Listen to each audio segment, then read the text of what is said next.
Hi guys, welcome back to Yaya's Craft House. So when I was growing up, one of my favorite movies was The Goonies. I love it. I've probably seen it hundreds of times. I really want to do a Goonies inspired attic, when they're in the attic and they find the treasure map. I took a full sheet of foam board and I measured over 18 inches, and then I'm just going to cut the excess off. So the floor of the attic is going to measure 18 inches by 20 inches. I went ahead and covered the floor with a wood grain scrapbook paper. I did leave the edges clear of scrapbook paper so that I could glue on the walls and they would adhere better. I quickly realized I did not have enough of one scrapbook paper to cover all of the walls in the same paper. So what I ended up doing is using the lighter wood scrapbook paper here, and I took some watered down brown paint and just kind of went over it lightly to darken it a little, and I ended up using that. So the paper did kind of bubble up and warp a little bit, but I was able to smooth it out. I thought maybe I would use an iron, but I just laid it between two pieces of foam board and then put something heavy on it overnight, and it was fine. And here you can see how the paper looked before I painted it and after. I went ahead and cut out my walls, which were about 13 inches tall. And then I really wanted to have the upper part of the walls kind of slanted in like an attic. I started by drawing and cutting out the upper part of the back wall first. Then I figured out the length of that piece, divided it in two to find the middle point, and then I was able to figure out what angle the other two, the side pieces, needed to be at. I'm sorry if that doesn't make sense. It was hard for me to figure out too. And then I went ahead and cut a little window on each one. I took some of the darker wood grain scrapbook paper and I covered strips of foam board, and I'm going to use them to trim out everything just to cover up all the seams.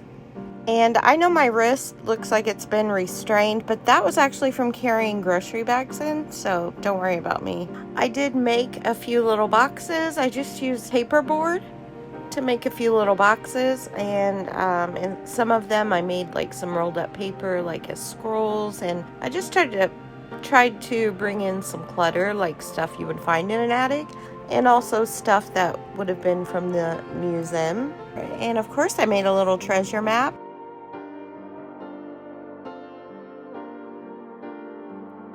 Next, I glued together 4 strips of foam board to make a chimney, and I covered them in this red brick scrapbook paper. I was going to have the chimney go straight up in the middle, but then it kind of almost fit perfectly in the back window, so I decided just to glue it through the back window, and then I'm going to frame it out to make it look like it belongs there.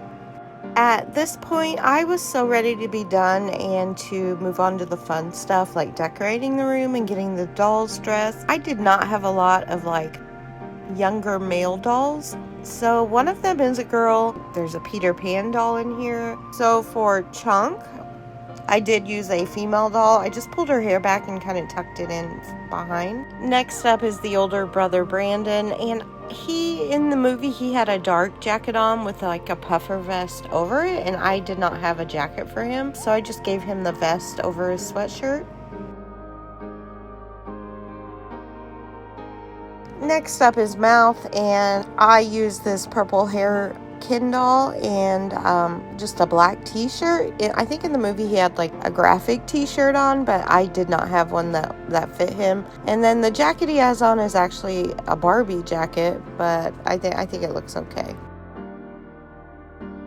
This is the doll I'm using for Mikey. He's supposed to have a jean jacket on, but I do not have a jean jacket for any of the Barbies. But I did have this blue jacket, so I put it on him. And this is the Peter Pan doll. He is quite a bit shorter than some of the other ones, but it's what I had and what I had to work with. For Data, I knew he needed a trench coat. I tried on a couple of long Barbie coats. They just didn't work, and they weren't green. So I ended up cutting up an old jacket of mine and stitched badly together this trench coat for him. But I think it looks pretty good. I did cut out some small pieces and just color them with a marker to make the patches. And then I made him the little 007 belt. And I went ahead and finished all the trim and brought in everything. And then in the movie they had this one of those light up balls where when you touch it, it kind of, I don't know how to explain it. It's kind of like a static ball. And I had clear vision on how to make one, but I could not find the pieces, so I ended up using this. It's actually a Christmas ornament, and just putting some fairy lights inside. And of course, it's an attic. It needs a pull string light. So I just took one of my little balloon lights, tied a couple of strings around it, and glued it to the very top of the ceiling.